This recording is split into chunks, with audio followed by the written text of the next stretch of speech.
السلام عليكم ورحمة الله.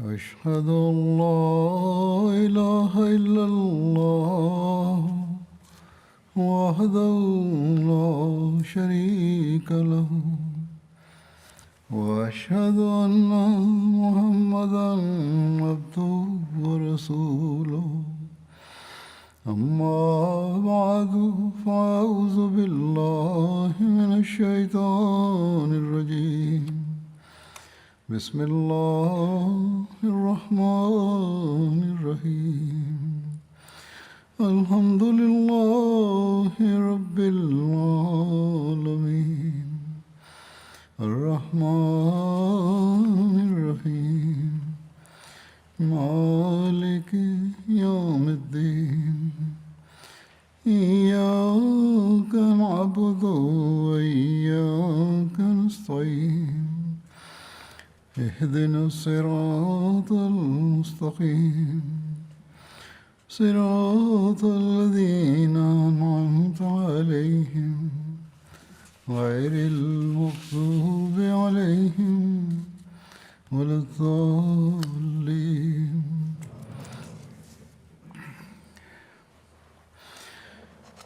حضرت ابو بکر صدیق رضی اللہ عنہ کے زمانے J'évoquais les campagnes militaires menées à l'époque du calife Abu Bakr as-Siddiq radhiyallahu anhu.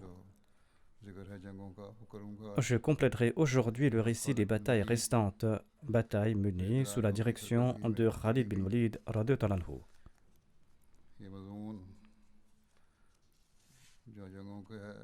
Il se peut que le sermon d'aujourd'hui soit un peu plus long, vu que je souhaite terminer ces récits.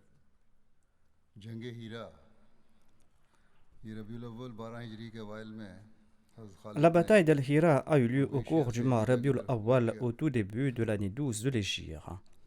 Khalid bin Walid a quitté Amrishia pour se rendre à Al-Hira. Al-Hira est un ancien centre chrétien sur les rives de l'Euphrate. Le chef de Hira à l'époque était un Persan. Le chef de Hira savait que l'armée de Khalid viendra dans sa direction et il s'est préparé à des vraies batailles contre Khalid bin Walid. Et il avait estimé que Khalid allait passer par le fleuve pour l'atteindre et que Khalid bin Walid va utiliser des bateaux. Sur ce, le gouverneur d'Al-Hira a demandé à son fils d'endiguer l'eau de l'Euphrate afin d'enliser les bateaux de Khalid. Ce chef persan est sorti et il a campé avec son armée à l'extérieur d'Al-Hira.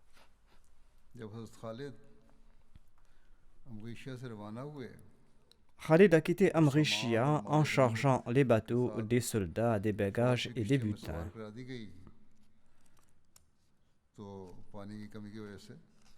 Mais il était des plus inquiets lorsque les embarcations se sont enlisées en raison du manque d'eau dans le fleuve. Les bateliers ont expliqué que les Persans avaient détourné l'eau de l'Euphrate en ouvrant les digues. L'eau était en train de couler dans d'autres directions. Sans fermer les canaux, l'eau ne coulera pas dans leur direction. Sur ce, Khalid bin Walid est parti avec un détachement de cavaliers vers le fils du gouverneur persan. En cours de route, il y a eu une escarmouche entre Khalid bin Walid et une partie de l'armée persane. Khalid a lancé une attaque surprise quand les soldats ennemis étaient inattentifs. Khalid les a tous tués. Ensuite, il s'est avancé et il est tombé sur le fils du gouverneur d'Al-Hira qui contrôlait le détournement de l'eau de l'Euphrate. Il l'a attaqué par surprise et il l'a tué lui et son armée. Et il a brisé la digue et il a fait couler l'eau de nouveau dans le fleuve. Khalid est resté sur place pour gérer le travail jusqu'à ce que les bateaux puissent voguer de nouveau. Ensuite, Khalid bin Walid a réuni tous ses chefs et ils sont partis à Khawarnak, qui est une forteresse tout près d'Al-Hira. मगर जब हाकिम को मालूम हो गया कि अर्दशीर मर गया है और खुद इसका Quand बेटा le भी कहीं gouverneur मारा पड़ता persan है a su qu'Ardashir, le तो roi बगैर persan, लड़े est बगैर mort et सलाह que के son वो fils फौज aussi a भाग été tué lors d'une bataille, il a pris la लेकिन fuite en हाकिम के भाग traversant le जाने के Frat बावजूद et sans livrer अहले हीरा bataille. ने हिम्मत नहीं हारी En dépit de la fuite de और leur हौसला gouverneur, बुलंद हो les गए habitants और d'Al-Hira यहाँ n'ont pas 4 किले perdu थे espoir. और Ils se चारों sont किलों में retranchés मंसूब dans होकर leur लड़ाई की forteresse. तैयारी करने लगे Il y avait 4 forteresses et ils se sont enfermés dans chacune et se sont préparés au combat. लिखा है कि हज़रत खालिद बिन वलीद ने Khalid bin Walid किलों a का organisé ainsi le siège de मुहासरा ces 4 forteresses. मंदरजा झैल तरीके से किया ज़िरार बिन अज़बर कस्र Dirar अबियद bin के Aswar मुहासरा a के assiégé la forteresse d'Al-Abiyad, उसमें forteresse dans यास बिन laquelle s'était कुबैसा réfugié ताई का नाम Yas पनाह bin गज़ीन था Kubaysa at-Taï. ज़िरार बिन खताब कस्र Dirar bin अदीसीयीन al-Khattab के a assiégé la मुहासरा के forteresse मुकर्रर हुए Al-Adisiyin, उसमें अदी dans बिन laquelle अदी s'était पनाह réfugié गज़ीन था Adi bin Adi. ज़िरार बिन मुकर्रन Dirar bin कस्र बनी Muqarrin a माजिन के assiégé la मुहासरे के लिए forteresse मुकर्रर हुए Bani Manzin, dans उसमें laquelle इब्ने s'était अकाल पनाह réfugié गज़ीन Ibn था Akkal.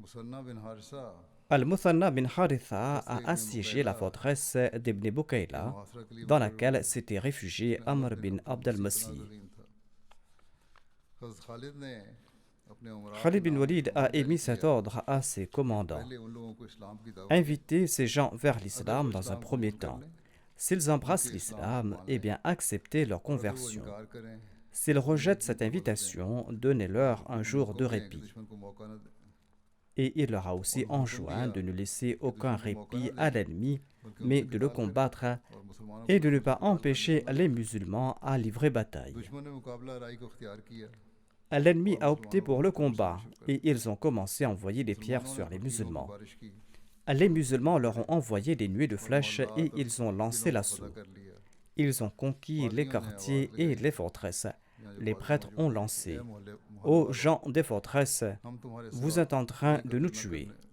हमें तुम्हारे सिवा कोई कत्ल न करने पाए उनको Ils ont जोश दिलाने की tenté कोशिश की d'attiser leur passion. मोहल्ले वालों ने आवाज़ दी Les कि gens ए de la अरब forteresse ont lancé aux हमने Arabes. तुम्हारी 3 शर्तों में Nous से avons एक को कबूल accepté कर une de लिया vos conditions. लिहाजा तुम रुक Cessez जाओ le combat.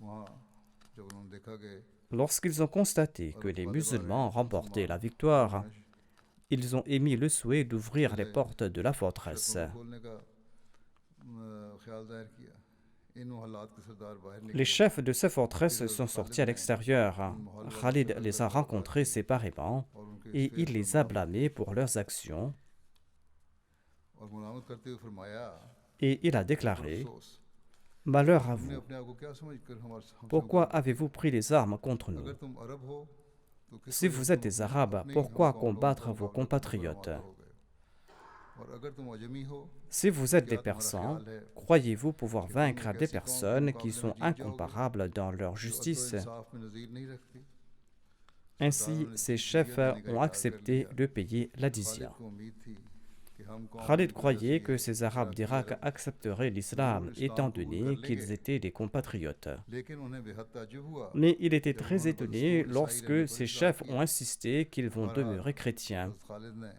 En tout cas, अहले Khalid हीरा और a मुसलमानों conclu के un दरमियान pacte होने वाला entre les musulmans मुआहिदा et लिख les कर लिया habitants था d'Al-Hira. बिस्मिल्लाहिर्रहमानिर्रहीम Le pacte ये se वो dit मुआहिदा ainsi. है खालिद Bismillahirrahmanirrahim. बिन वलीद ने अदी बिन Ceci अदी est le pacte अमर que बिन Khalid अदी bin Walid a उमर conclu बिन avec Abdul Ali bin Masih Radi, Amr bin Yas bin Adi, Amr bin कबीसा Abdel Masih, और Iyas bin हिरी बिन Kabisa अकाल से et किया है Hiri bin Akkal. ये अहले हीरा के सरदार Ces hommes sont les chefs du peuple और हीरा d'Al-Hira वाले इस मुआहिदे पर राजी et हुए le peuple d'Al-Hira a और उन्होंने accepté उसका ce हुक्म traité avec Khalid bin उन्हें Walid हुक्म दिया en उन्होंने échange उसका हुक्म उन्हें de हुक्म दिया 190 000 dirhams उनसे 1 payables लाख 90,000 annuellement दिरहम comme का la वायदा किया jizya है pour assurer leur हर साल protection. उनसे उनकी हिफाजत के एवज वसूल किया जाएगा यानी मुकामी लोगों की C'est-à-dire la हिफाजत के jizya लिए sera prélevée ये pour जिजिया लगाया assurer la protection de उनकी la है जो population दुनियावी locale. माल और मता उनके कब्जे में है Cette खा वो jizya sera राहमों या prélevée de पानी ceux qui travaillent dans ce लेकिन monde, y जिनके पास compris कुछ leurs नहीं moines et leurs prêtres, दुनिया से अलग हैं sauf pour ceux d'entre eux उसको qui n'ont छोड़ pas de चुके हैं travail, ceux qui sont और ये coupés de la मुआहिदा vie उनकी mondaine हिफाजत et की ceux qui शर्त l'ont पर है abandonné. और अगर वो Khalid bin उनकी Walid हिफाजत का promet इंतजाम न qu'il कर va les सकें protéger. तो इनको S'il ne कोई les जिजिया protège नहीं pas, देना alors ताकि ils वो n'ont aucune उनके obligation हाकिम jusqu'à उनकी ce qu'il हिफाजत les का इंतजाम protège. करें अगर उन्होंने अपने किसी फेल या कौल S'ils के sont जरिए coupables de सलाहदारी की trahison en acte तो ये ou मुआहिदा फस्ख différemment, हो जाएगा ce pacte ये sera nul मुआहिदा et non रबीउल avenu. अव्वल 12 हिजरी में लिखा Ce pacte a été conclu au cours du mois Rabiul Awwal en l'an 12 de l'Hégire. Ce texte a été remis aux habitants d'Al-Hira. Les habitants de Sawad ont apostasié après la mort du calife Abu Bakr radhiyallahu anhu, et ils ont transgressé cet accord, et ils ont sombré dans l'incroyance à l'instar des autres. Et les Persans ont repris le pouvoir sur les populations d'Al-Hira. Lorsque Muthanna a de nouveau conquis Al-Hira au cours du califat du calife Omar radhiyallahu anhu, les gens d'Al-Hira ont présenté le même accord, mais Muthanna l'a rejeté et il leur a imposé une autre condition. Lorsque Muthanna a été vaincu dans certains endroits, en effet, il a dû battre en retraite pendant certaines batailles, eh bien, lors de cette période, les gens d'Al-Hira ont de nouveau rejoint les rangs des mécréants et ils ont aidé les rebelles et ils ont violé l'accord. Quand Sa'd a conquis Al-Hira, ses habitants ont voulu régler l'accord précédent. Sa'd leur a demandé de présenter l'un des deux accords, mais ils n'ont pas été en mesure de le faire. Sur ce, Sa'd leur a imposé l'impôt foncier, et après avoir enquêté sur leur capacité financière, ils ont payé un tribut de 400 000 en sus des perles qu'ils avaient offertes. Après la conquête d'Al-Hira, Khalid a accompli la salat de la victoire qui comprend 8 rakats suivis d'un seul salam. C'est-à-dire, il a accompli 8 rakats d'affilée. Après avoir terminé ses prières, il a déclaré: lors de la bataille de Mou'tah, j'ai brisé 9 épées. Je n'ai jamais combattu aucune nation comme celle de la Perse. Et parmi les Persans, je n'ai combattu personne d'autre à l'instar des gens d'Al-Ulays. Les gens d'Al-Hira ont envoyé des cadeaux à Khalid bin Walid et Khalid bin Walid a envoyé ces cadeaux au calife Abu Bakr radhiyallahu anhu avec la bonne nouvelle de la victoire. Faisant montre d'une norme élevée de justice et d'équité, le calife Abu Bakr radhiyallahu anhu a accepté tous ces cadeaux en tant que dizya. Il a écrit ceci à Khalid bin Walid: si ces cadeaux sont inclus dans la jizya, eh bien tant mieux. Sinon, vous devez l'inclure dans la jizya et en déduire le reste de la jizya. C'est-à-dire, il n'a pas accepté ces objets en guise de cadeau, mais comme jizya. Les musulmans ont traité les populations locales d'Al-Hira avec une grande indulgence. Voyant ce comportement, les propriétaires terriens et les nobles des alentours ont également accepté de payer la jizya et de se soumettre aux musulmans. La conquête d'Al-Hira s'est avérée être d'une grande importance militaire. Cela a accru les espoirs des musulmans sur la conquête de la Perse, car la ville d'Al-Hira était d'une grande importance géographique et culturelle en Irak et dans l'Empire perse.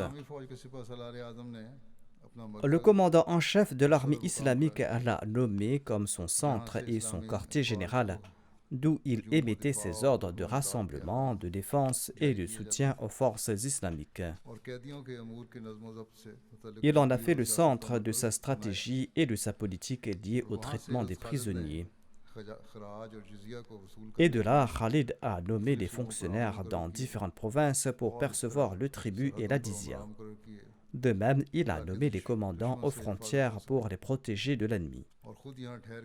Et il est demeuré à Al-Hira et il a commencé à rétablir l'ordre et la stabilité. Les propriétaires terriens et les chefs ont su à propos de ces traitements et ils se sont réconciliés avec lui.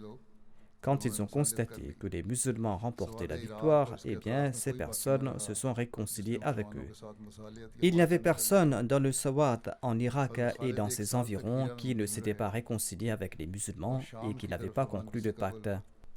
Khalid est demeuré à Al-Hira pour un an et il a visité ses régions supérieures et inférieures avant de partir pour la Syrie.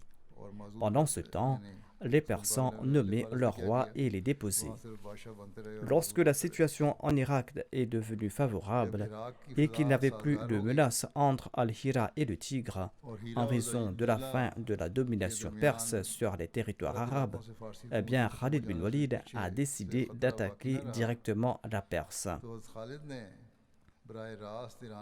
Entre-temps, l'État persan avait l'attention ailleurs en raison de la mort d'Ardashir, le roi persan. Il y a eu un vif désaccord entre les Persans concernant la sélection de son successeur. Profitant de cette opportunité, Khalid bin Walid a écrit des lettres à leur roi et à leurs nobles. Il a écrit ceci au roi persan. Ceci est le message de Khalid bin Walid au roi de la Perse. Toutes les louanges sont dues à Allah qui a brisé votre état. Votre stratégie a échoué.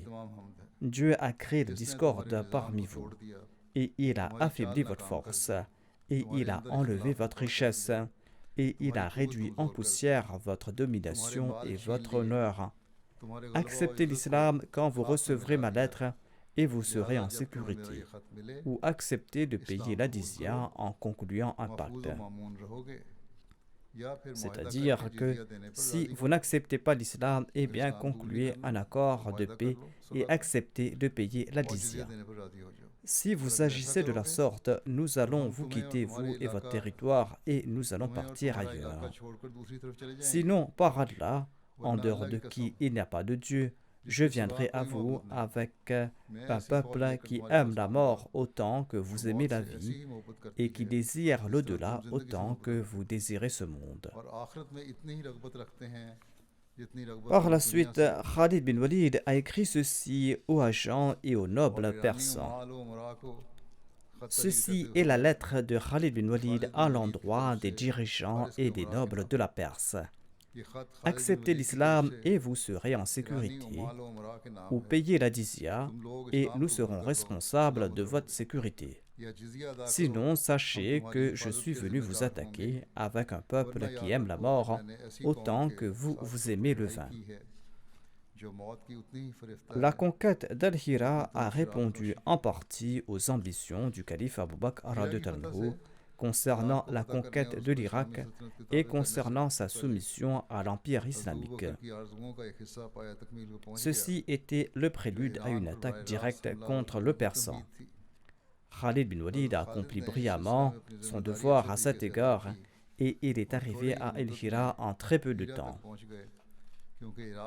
Sa campagne contre l'Irak a commencé avec la bataille de Kazima au cours du mois de Muharram en l'an 12 de l'Hégire et il a conquis Al-Hira au cours du mois Rabiul Awwal de la même année. La bataille d'Al-Anbar ou Zatul Uyun a eu lieu au cours de l'an 12 de l'Hégire. L'armée persane était campée à Al-Anbar et à Ain-ut-Tamar tout près d'Al-Hira. Al-Anbar est une ville tout près de Balakh. Dans la langue arabe, Al-Anbar signifie un entrepôt pour les grains ou pour les marchandises.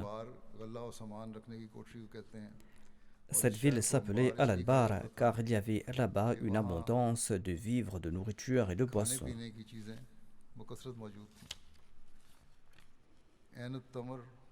Ain-ut-Tamar est une ville à l'ouest de Koufa, tout près d'Al-Anbar. La présence de l'armée persane en ces lieux a créé une grande menace sérieuse pour l'armée islamique. Si Khalid bin Walid restait tranquillement assis à Al-Hira en pareille circonstance et qu'il ne sortait pas combattre les forces persanes, les musulmans auraient perdu la région d'Al-Hira, région qu'ils ont conquise au prix de grandes difficultés.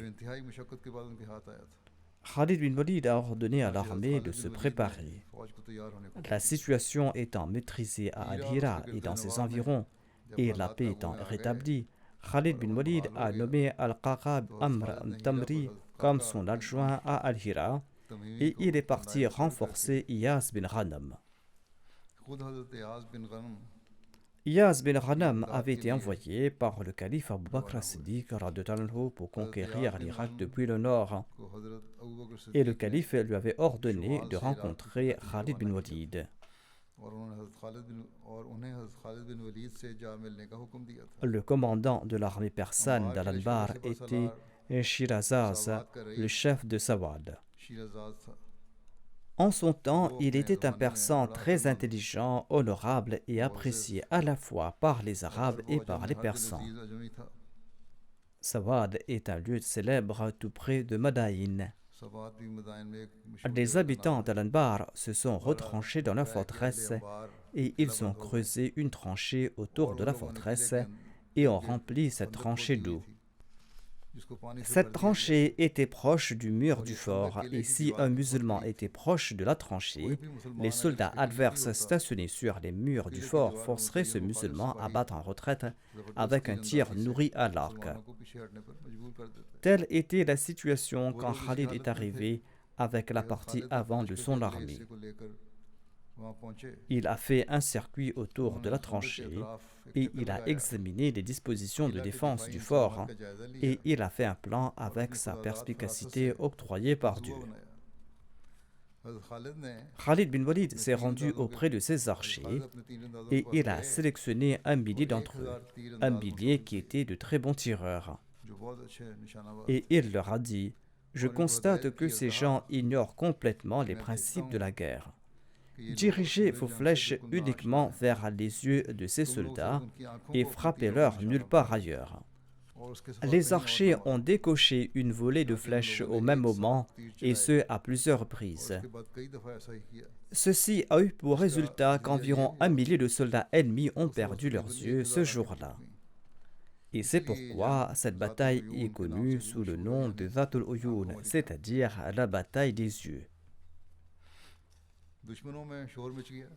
Les ennemis ont fait du bruit que les habitants d'Al-Anbar perdaient leurs yeux.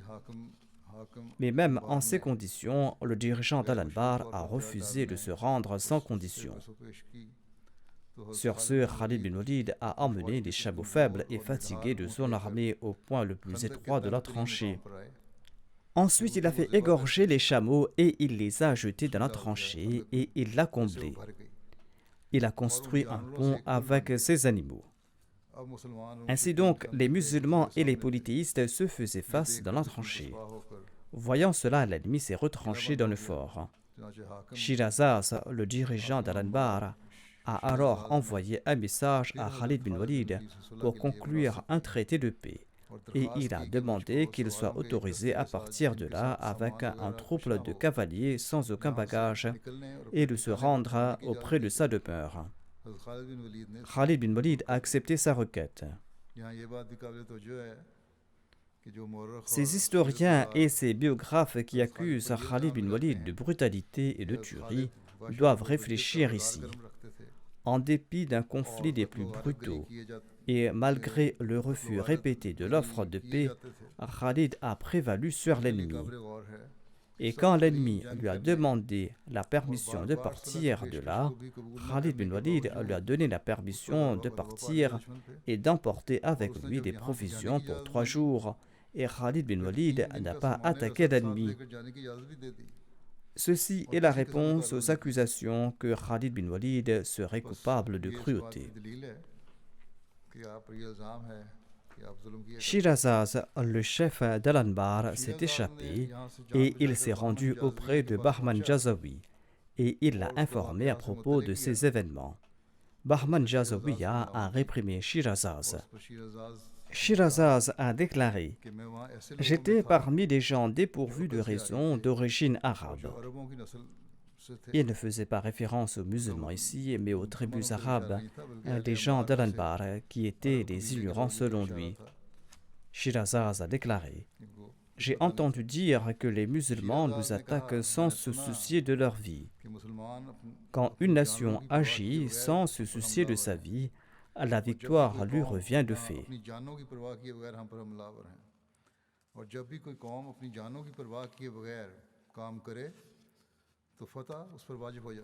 Lors des combats, ces musulmans ont crevé 1000 yeux des soldats de notre fort. J'ai compris qu'il va du mieux conclure un traité de paix.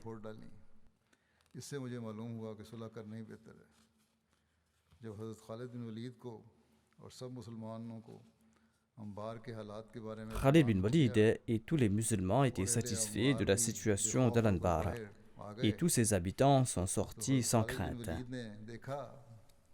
Khalid bin Walid a vu que ces gens disaient et écrivaient la langue arabe. Khalid bin Walid leur a demandé qui ils étaient. Ils ont répondu: nous sommes des Arabes et nous sommes venus ici auprès des Arabes qui s'étaient installés ici avant nous. Ils étaient venus ici sous le règne du roi Nabuchodonosor qui leur a permis de s'installer ici. Khalid bin Walid leur a demandé: qui vous a appris à écrire l'arabe? Ils ont répondu: la tribu arabe de Banu Iyat. Par la suite, Khalid bin Walid a également conclu un traité de paix avec les gens de l'Anbar.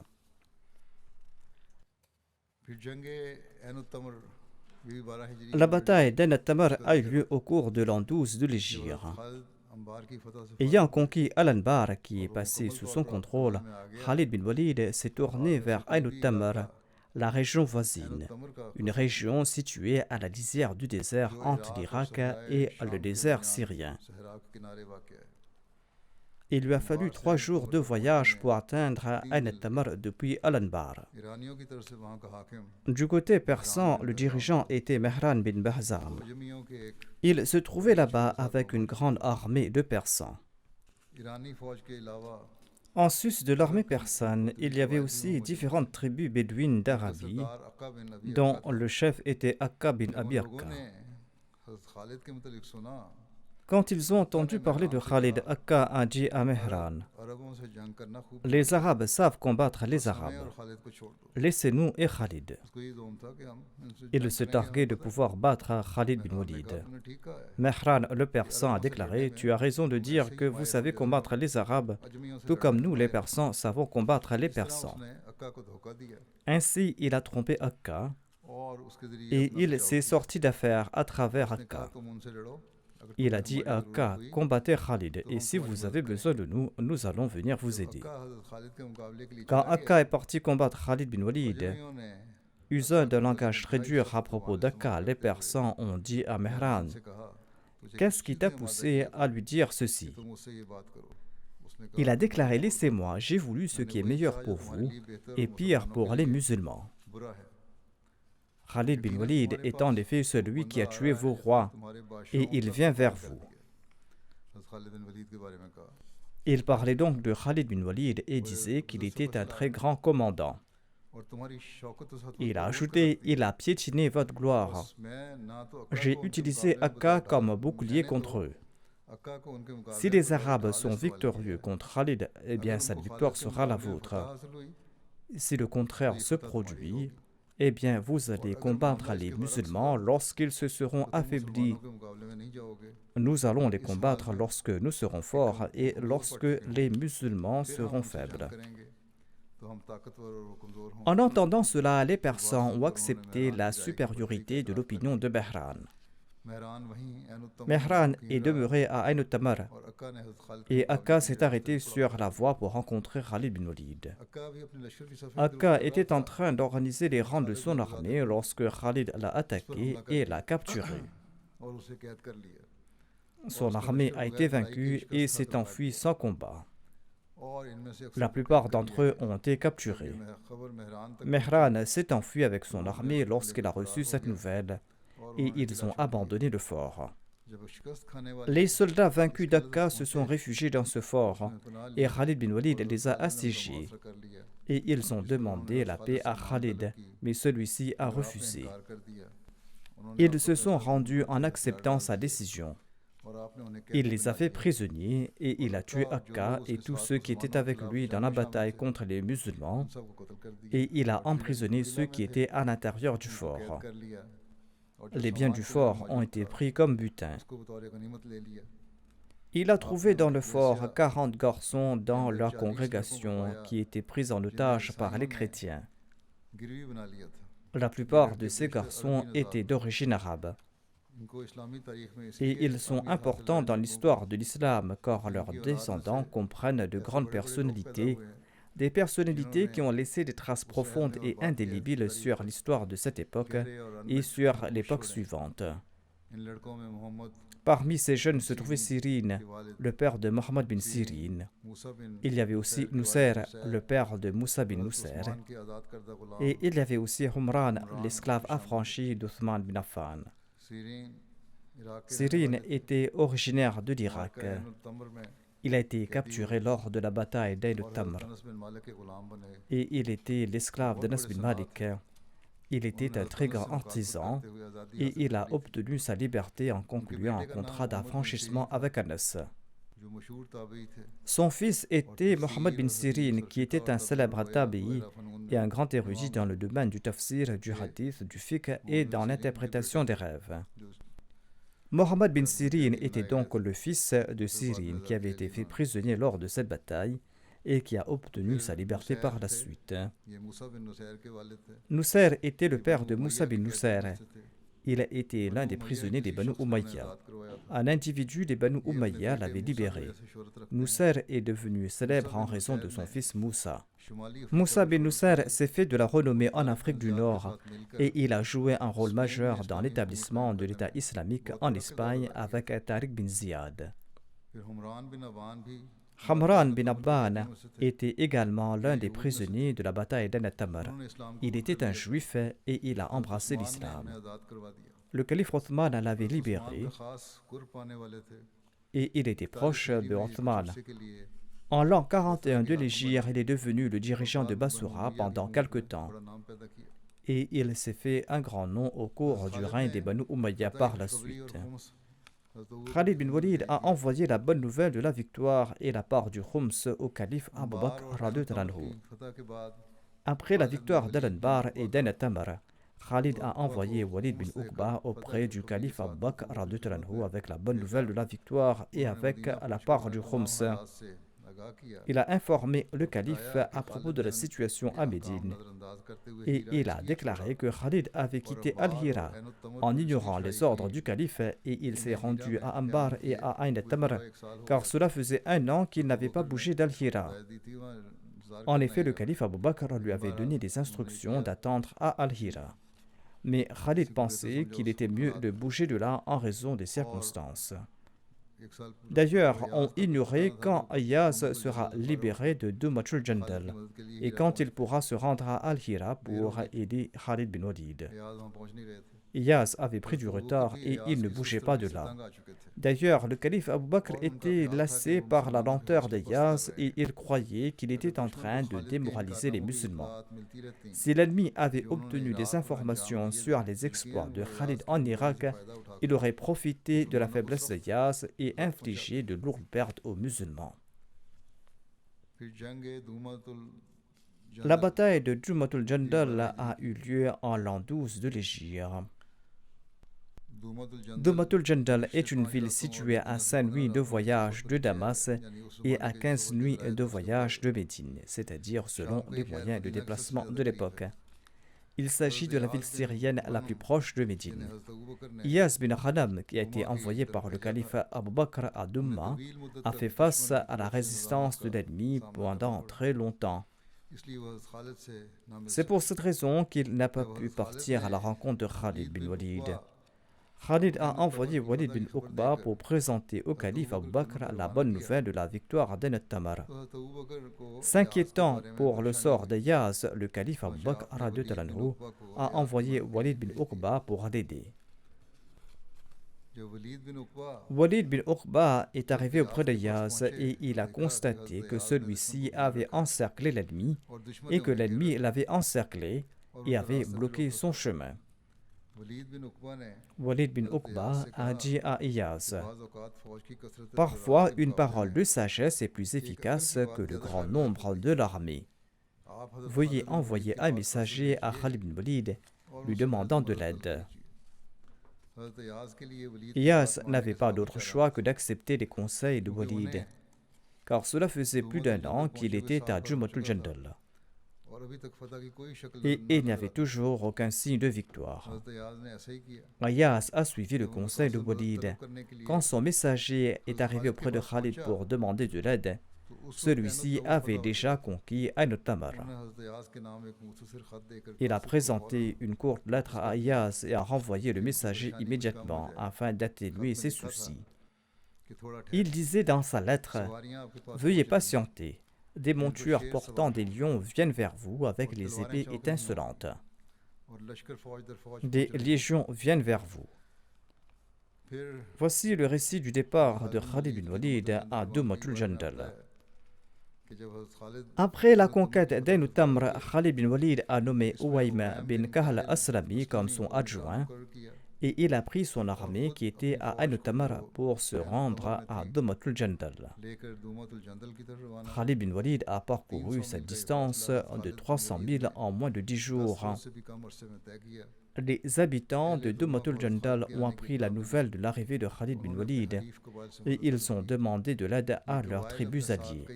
Ces tribus ainsi que d'autres sont arrivées à Dumatul Jandal et leur nombre était bien plus élevé que lorsque Iyas était venu un an auparavant. L'armée ennemie à Dumatul Jandal était divisée en deux parties et disposait de deux commandants. Le premier se nommait Uqaydir bin Abdul Malik et l'autre se nommait Judi bin Arabiya. Quand ils ont appris la nouvelle de l'arrivée de Khalid bin Walid, un différend a éclaté entre eux. Uqaydir a dit « Je connais très bien Khalid bin Walid. Il n'y a personne de plus chanceux que lui et il n'y a personne de plus capable que lui au combat. Tous ceux qui combattent Khalid bin Walid, qu'ils soient nombreux ou pas, sont définitivement vaincus. Suivez mes conseils et faites la paix avec ces gens. » Et quand les autres ont refusé le conseil de Uqaydir, Uqaydir a déclaré « Je ne peux pas vous soutenir contre Khalid bin Walid. Faites ce que bon vous semble. » Et en dit cela, Uqaydir est parti de là. Khalid bin Walid a su à propos de leurs différends et il a envoyé Asim bin Amr pour barrer la route à Uqaydir. Uqaydir n'a pas conclu de trêve, mais il est parti de là-bas pour retourner dans sa région. Asim a attrapé Uqaydir. Uqaydir lui a dit « Emmène-moi auprès de Khalid bin Walid, votre chef. » Lorsqu'il a été présenté à Khalid bin Walid, celui-ci l'a fait tuer et il a saisi tous ses biens. Maintenant, la question est de savoir pourquoi il a tué un prisonnier. Pourquoi a-t-il tué Uqaydir après l'avoir emprisonné?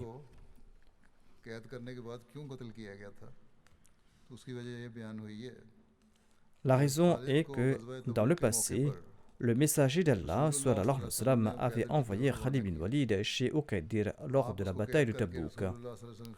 Et il l'avait emprisonné et l'avait présenté au messager d'Allah sallallahu alayhi wa sallam. L'envoyé d'Allah l'avait libéré par compassion et a signé un traité avec lui. Mais Uqaydir a violé ce traité et il s'est rebellé contre l'État de Médine. Quand Uqaydir a appris la nouvelle de la venue de Khalid à Dumatul Jandal, il a quitté sa tribu et il est parti.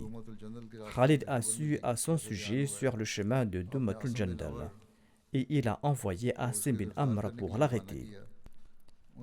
Il l'a fait arrêter et il a ordonné son exécution en raison de sa trahison précédente. Ainsi, Allah l'a détruit en raison de sa trahison et en raison de sa perfidie. Selon d'autres récits, Uqaydir a été emprisonné et envoyé à Médine. Il a été libéré à l'époque du calife Omar. Il s'était rendu en Irak depuis Médine. Il est demeuré à Douma, un lieu d'Ain al-Tamr, et il est resté là-bas jusqu'à sa mort. Ce sont là deux récits différents à son sujet. Voici le récit des combats contre les habitants de Douma. Khalid bin Walid s'est avancé et il est arrivé à Douma. Il a pris la ville de Douma entre son armée et l'armée d'Ayaz. Les Arabes chrétiens qui venaient en aide aux habitants de Douma étaient à l'extérieur de la forteresse, car il n'y avait plus de place pour eux à l'intérieur. Khalid bin Walid a aligné ses soldats quand les chefs de Douma sont sortis de la forteresse et ont attaqué Khalid bin Walid. Une bataille féroce a éclaté entre les deux armées et finalement Khalid et Iyaz ont vaincu leurs adversaires. Khalid a arrêté les chefs Judi et Aqra bin Habith Wadiya, qui était le chef de la tribu Kalb. Le reste de l'ennemi s'est retiré et a fermé le fort. Mais il n'avait pas assez de place à l'intérieur de la forteresse. Lorsque celle-ci était pleine, ceux qui étaient à l'intérieur ont fermé la porte, laissant de nombreuses personnes à l'extérieur qui erraient ça et là dans la confusion. Asim bin Amr a déclaré: Ô Banu Tamim, aidez votre allié les Kalb et offrez-leur un abri, car vous n'aurez jamais plus une telle opportunité pour les aider. En entendant cela, les Banu Tamim les ont aidés. Ce jour-là, la vie de la tribu Kalb a été sauvée grâce à la protection d'Asim. Khalid a poursuivi les fouilleurs vers le fort et il a tué tant d'hommes que la porte de la forteresse a été bloquée par leurs cadavres. Judi et le reste des prisonniers ont été tués. Seuls les prisonniers de la tribu Kalb ont été épargnés car Asim, Aqra et les Banu Tamim leur avaient accordé leur protection. Khalid ne cessait de faire le tour de la porte de la forteresse jusqu'à ce qu'il la brise et la prenne. Et les musulmans ont pénétré à l'intérieur. Les guerriers à l'intérieur ont été tués et les jeunes ont été faits prisonniers. Après la victoire, Khalid a ordonné à Iqra bin Habis de retourner à Al-Anbar et il est demeuré à Dumatul Jandal. La conquête de Dumatul Jandal a offert aux musulmans une position très stratégique car cette ville était située à un carrefour d'où partaient des routes importantes dans 3 directions différentes. Au sud se trouvait la péninsule arabique et au nord-est se trouvait l'Irak et au nord-ouest se trouvait la Syrie. Ainsi donc, cette ville méritait l'attention d'Abu Bakr et celle de son armée qui était stationnée en Irak et aux frontières de la Syrie. C'est la raison pour laquelle Iyaz n'a pas quitté Dumatul Jandal. Il est demeuré là-bas et il a attendu Khalid bin Walid.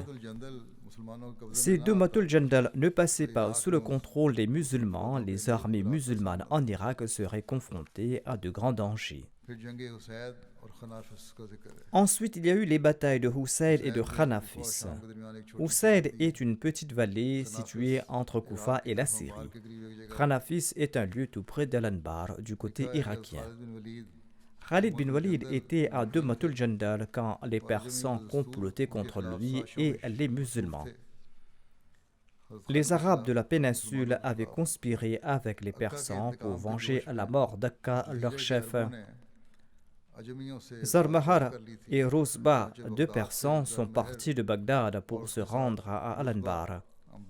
Et tous deux se sont donné rendez-vous à Husayd et Khanafis.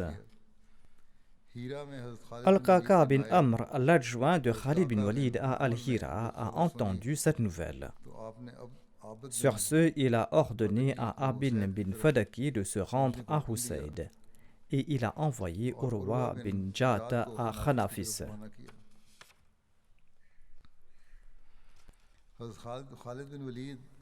Khalid bin Walid est revenu de Douma vers Al-Hira et là-bas il a appris cette nouvelle.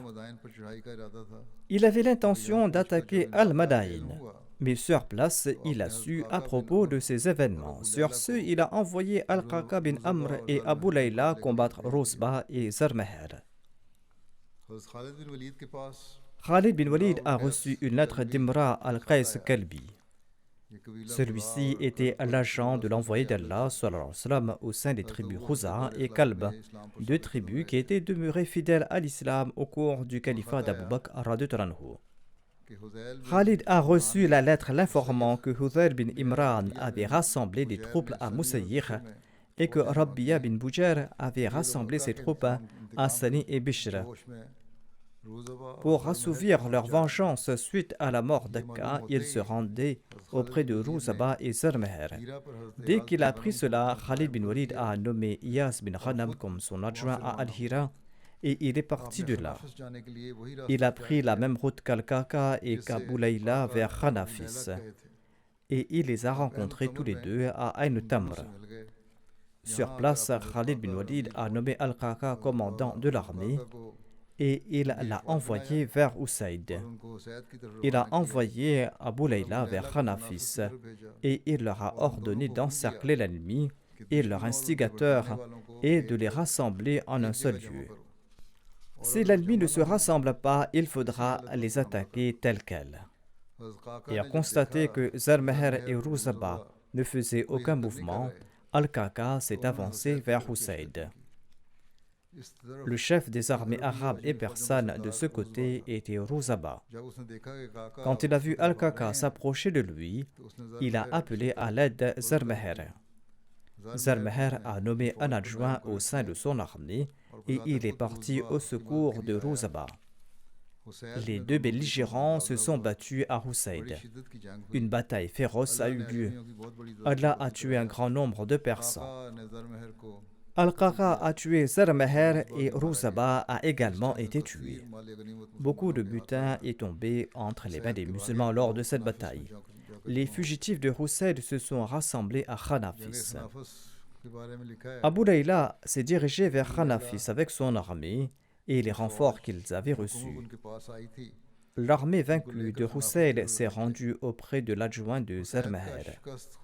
Et lorsqu'il a appris l'arrivée des musulmans, il a quitté Khanafis et il s'est enfui à Musayir avec les autres. Hudayr était le commandant là-bas. Abu Layla n'a rencontré aucune difficulté pour avoir la victoire à Khanafis. L'information de toutes ces victoires ont été transmises à Khalid bin Walid. Voici les détails concernant la bataille de Musayir. Khalid bin Walid a reçu la nouvelle de la fuite des champs de Usaid et de Khanafis.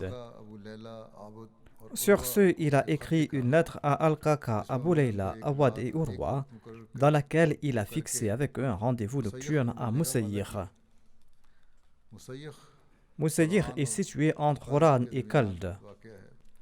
Horan est une vaste zone tout près de Damas et il s'y trouve de nombreux hameaux et de nombreux champs. Khalid bin Walid a quitté Musayir depuis Ain Tamr et la nuit désignée, à l'heure convenue, lui et ses officiers ont immédiatement attaqué Musayir. Ils ont attaqué Hudayr, son armée, et les réfugiés sur trois côtés. Hudayr s'est échappé avec quelques individus. Au cours de cette bataille, 2 musulmans qui vivaient à Musayir ont été tués par l'armée islamique, des musulmans qui avaient reçu la garantie de protection accordée par le calife Abu Bakr as-Siddiq radhiyallahu anhu. Quand le calife Abu Bakr as-Siddiq radhiyallahu anhu a reçu la nouvelle de leur mort, il a payé leur prix de sang. Omar radhiyallahu anhu a insisté pour que Khalid bin Walid soit puni pour son acte. Omar était très en colère contre lui parce qu'il avait tué ces musulmans. Mais le calife Abu Bakr radhiyallahu anhu a déclaré qu'il est tout à fait possible que les musulmans vivant en terre ennemie d'être victimes de pareils accidents. Le calife Abu Bakr radhiyallahu anhu a émis des directives sur le soin des enfants des défunts. Voici les détails de ce qui s'est passé à Sani et Zumail. Zumail est un lieu qui est aussi connu comme Bishra, et Zumail se trouve tout près de Sani. Akka a été tué lors de la bataille d'Anu Tamra, et Rabia bin Bujair a pris son armée, et il est descendu à Sani et Bishra pour venger la mort d'Akka. Akka qui a été tué lors de la bataille d'Anu Tamra. Ayant mené la bataille de Musayir, Khalid bin Walid a envoyé Al-Qaqa et Abu Layla avant lui. Il a choisi la nuit durant laquelle ils allaient lancer l'attaque sur l'ennemi de 3 directions différentes. Par la suite, Khalid s'est rendu à Zumail de Musayir en passant par différents endroits. Khalid est parti de Sani et ses 2 compagnons l'ont rejoint là-bas. Et tous 3 ont attaqué l'armée de Rabia des 3 côtés pendant la nuit. Ils ont attaqué ceux qui s'étaient splendidement rassemblés pour combattre les musulmans. Ils les ont anéantis de telle manière qu'aucun soldat ennemi ne pouvait s'enfuir et rapporter les nouvelles aux autres. Leurs femmes ont été capturées et le khums de la Bayt al-Mal a été envoyé au calife Abu Bakr et le reste du butin a été distribué parmi les musulmans. Hudayr a été vaincu au cours de la bataille de Moussaïr et il a rejoint l'armée de Rabia bin Bujair comme promis. Après cette énième défaite, il s'est enfui de nouveau et s'est réfugié à Zumel auprès d'Attab. Attab qui séjournait à Bishir avec une grande armée. Avant que la nouvelle de la mort de Rabia ne lui parvienne, Khalid l'a attaqué sur les trois côtés. Beaucoup de soldats ennemis ont été tués et les musulmans ont récolté de grands butins. Khalid bin Walid a distribué le butin parmi les musulmans et il a envoyé le khums au calife Abu Bakr radhiyallahu anhu. Ensuite, Khalid s'est tourné vers le lieu dit Rozab qui est situé tout près de Bishr. Hilal bin Akka était le commandant ennemi là-bas. Lorsque son armée a su à propos de l'arrivée de Khalid bin Walid, elle s'est séparée de lui. Et Hilal a été contraint de prendre la fuite. Et les musulmans ont capturé Rozab sans aucune difficulté. Ensuite, il y a eu la bataille de Firaz, Firaz qui est située entre Bassoura et Yamama. Les routes de la Syrie, de l'Irak et de la péninsule arabique se rencontrent à Firaz. Cette bataille a eu lieu entre les musulmans et les romains à Firaz en l'an 12 de l'Hégire, au cours du mois Dhiqada. C'est pour cette raison que cette bataille a été nommée la bataille de Firaz. Khalid bin Walid a capturé Rozab et il est arrivé à Firaz. Au cours de ce voyage, Khalid a dû faire face à de nombreuses escarmouches et il n'a même pas pu jeûner au cours du mois du Ramadan. La nouvelle des attaques surprises de Khalid et la résistance des tribus s'est répandue dans tout l'Irak. Toutes les tribus vivant dans le désert étaient terrifiées et elles ont conclu qu'elles seront en paix qu'en se soumettant aux musulmans et en acceptant de leur obéir. Khalid bin Walid et ses troupes ont commencé à avancer vers les régions du nord le long du fleuve Euphrate. Et là où il passait, les habitants de ces régions ont conclu des pactes avec lui et ils ont accepté de lui obéir. Khalid a finalement atteint Firaz où la Syrie partageait les frontières avec l'Irak et la péninsule d'Arabie. Firaz est situé à l'extrême nord de l'Irak et de la Syrie. Si Ayaz bin Ghanam avait été chanceux et qu'il avait conquis Domatul Jandal plus tôt, eh bien Khalid bin Walid serait probablement pas venu ici, car l'intention du calife Abu Bakr n'était pas de conquérir tout l'Irak et toute la Syrie. Il voulait tout simplement que la paix et l'ordre soient établis aux frontières de ces deux pays jouxtant l'Arabie, et que les Persans et les Romains ne puissent pas attaquer l'Arabie dans cette direction. Mais Dieu souhaitait que ces deux royaumes tombent complètement entre les mains des musulmans. Ainsi, Allah a créé de telles conditions, poussant Khalid bin Walid à l'extrême nord, afin qu'il parte soumettre les tribus irakiennes, et ainsi il a ouvert la voie aux musulmans pour attaquer la Syrie par le nord. L'ouverture de la voie pour attaquer les Romains depuis les frontières persanes était un miracle que même le calife Abu Bakr radhiyallahu anhu ne pouvait imaginer. Cet exploit a été accompli par un homme unique, un homme qui n'a été engendré par aucune autre femme arabe ou persane par la suite, comme l'avait dit le calife Abu Bakr radhiyallahu anhu.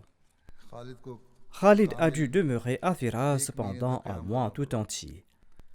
Et à Firaz, il a fait preuve d'un courage et d'une détermination unique. Il était encerclé par l'ennemi de toutes parts. À l'est se trouvaient les Persans qui étaient assoiffés de son sang. À l'ouest, il y avait les Romains qui pensaient que si l'armée de Khalid n'était pas détruite en ces instants-là, ils ne pourront jamais arrêter ce flot. La seule barrière entre les Romains et les musulmans était l'Euphrate. En sus de ces deux empires, les tribus bédouines, dont les grands chefs ont été tués par Khalid bin Walid, brûlaient d'un feu sans fin de vengeance. Khalid bin Walid n'ignorait pas cette situation critique. S'il l'avait voulu, il aurait pu retourner à Al-Hira pour accroître ses forces et partir affronter les Romains. Il ne l'a pas fait car il était impossible pour Khalid bin Walid de se retenir quand l'ennemi était face à lui. Telle était sa nature. À ses yeux, les Persans ou les Bédouins méritaient tous d'être conquis.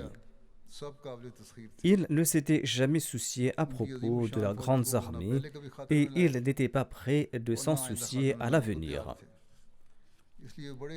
Il s'est engagé tout sereinement dans les préparatifs de la bataille. Les Romains, quant à eux, qui n'étaient pas encore entrés en contact avec Khalid bin Walid, ignoraient l'intensité de ces attaques. Les forces islamiques se sont rassemblées à Firaz et ils ont campé devant les Romains pendant près d'un mois. Cela les a rendus furieux et ils ont demandé de l'aide aux postes persans qui étaient proches d'elles. Les Persans étaient heureux d'aider les Romains car les musulmans les avaient humiliés et les musulmans avaient réduit à néant leur gloire.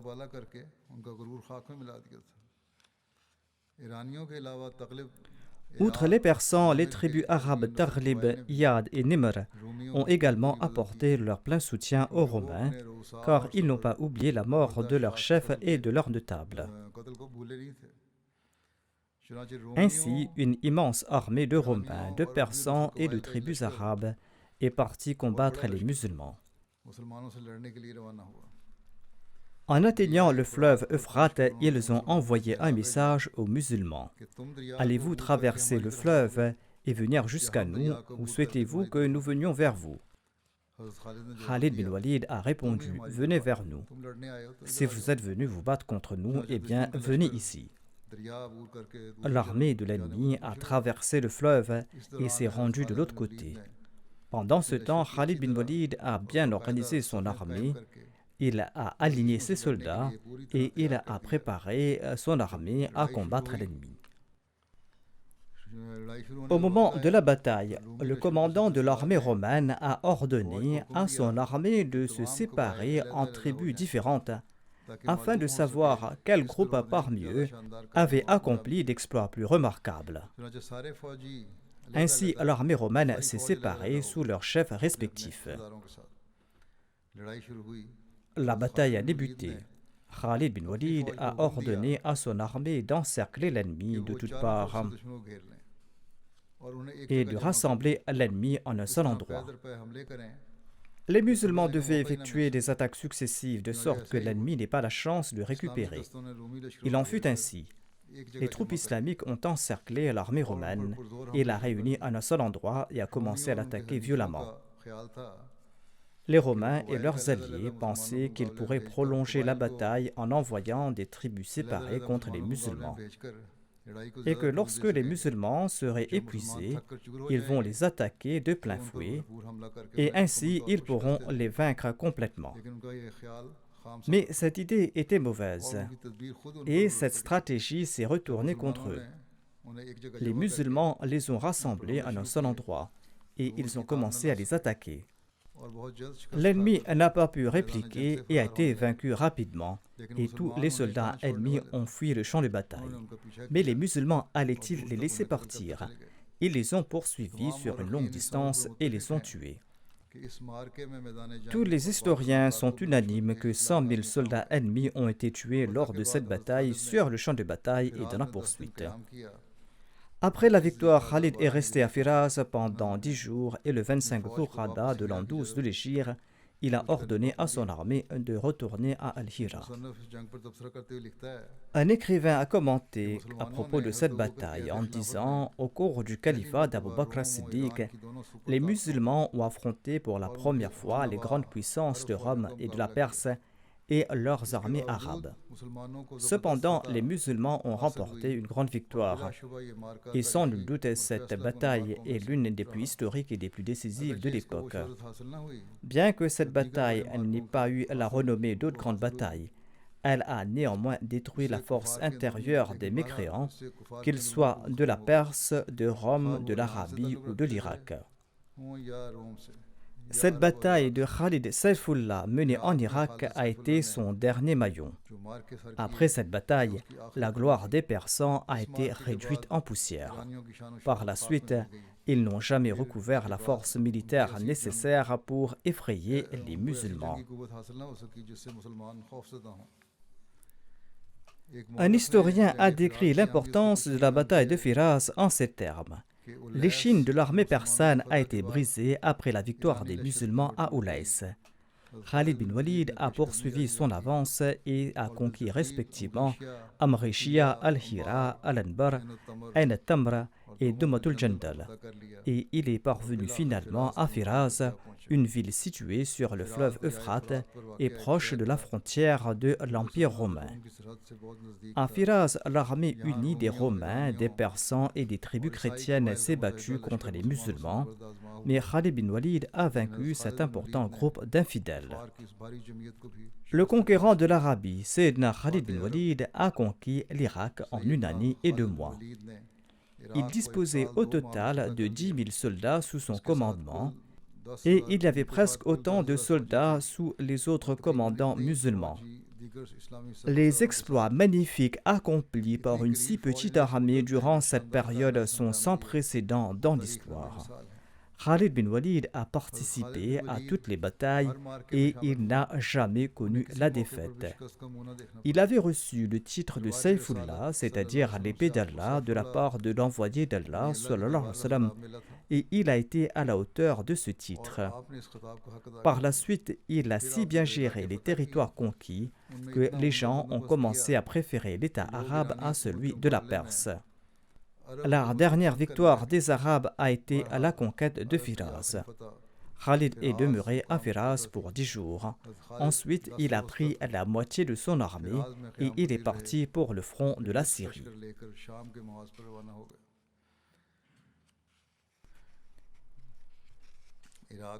Voyons un peu la conquête de l'Irak. Celle-ci était le signe d'un grand succès.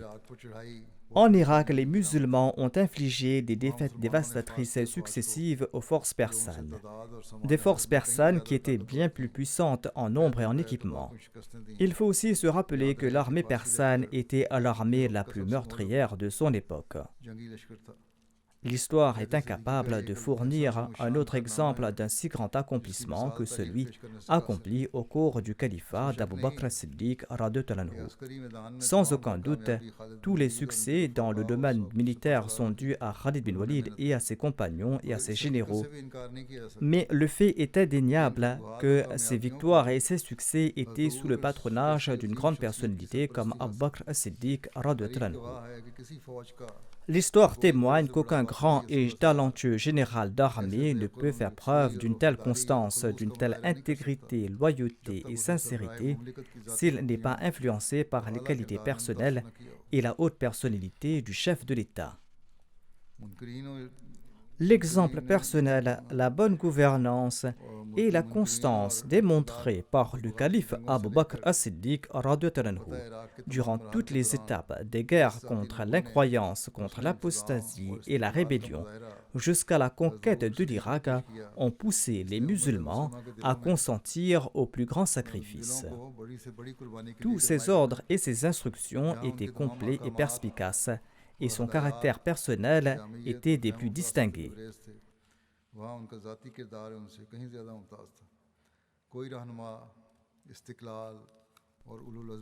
La plus grande preuve de la constance et de la détermination d'un chef est qu'il ne change jamais ses instructions ou ses règles, et ce du début à la fin, en raison du prestige personnel d'un tel ou de la pression d'un tel.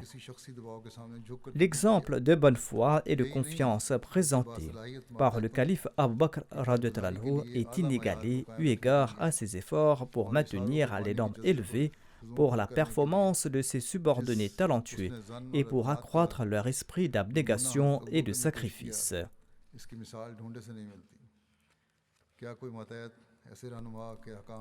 Un subordonné ne ferait-il pas d'effort pour mettre en œuvre les ordres d'un chef à l'instar du calife Abu Bakr radhiyallahu anhu, qui est lui-même un exemple vivant de grande loyauté et de sacrifice?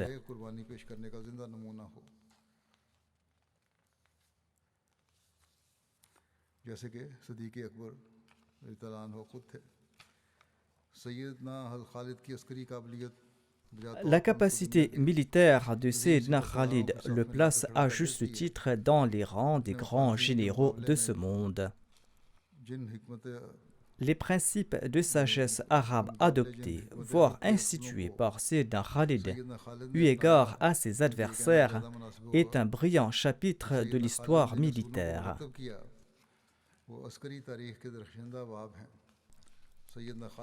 Les prouesses au combat des musulmans et le mouvement constant de leur armée étaient les ressources les plus importantes de Sayyidina Khalid pour réussir ses plans audacieux. Ces deux facteurs ont été utilisés par Sayyidina Khalid au maximum de son endurance.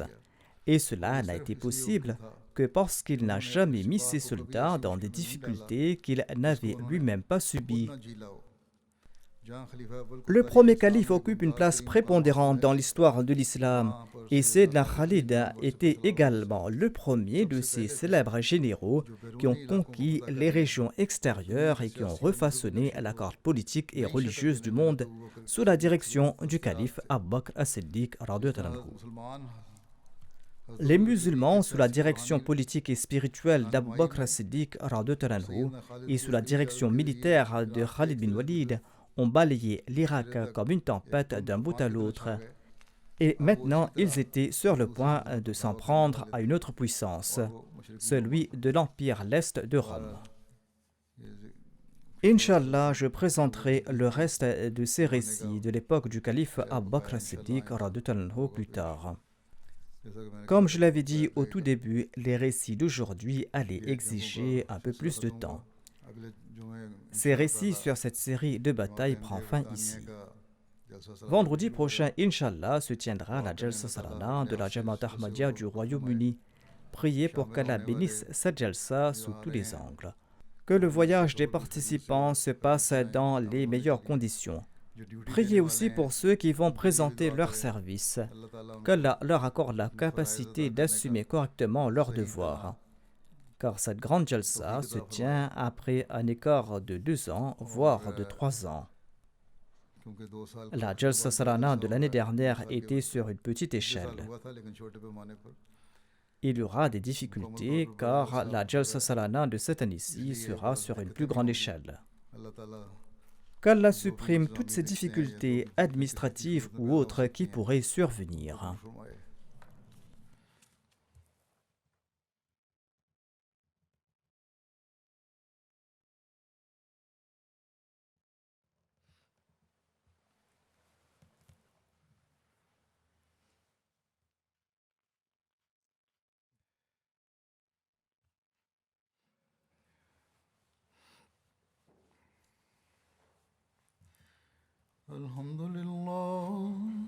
الحمد لله نحمده ونستعينه ونستغفره ونؤمن به ونتوكل عليه ونعوذ بالله من شرور أنفسنا ومن سيئات أعمالنا من يهده الله فلا مضل له ومن يضلل فلا هادي له ونشهد أن لا إله إلا الله ونشهد أن محمدا عبده ورسوله عباد الله رحمكم الله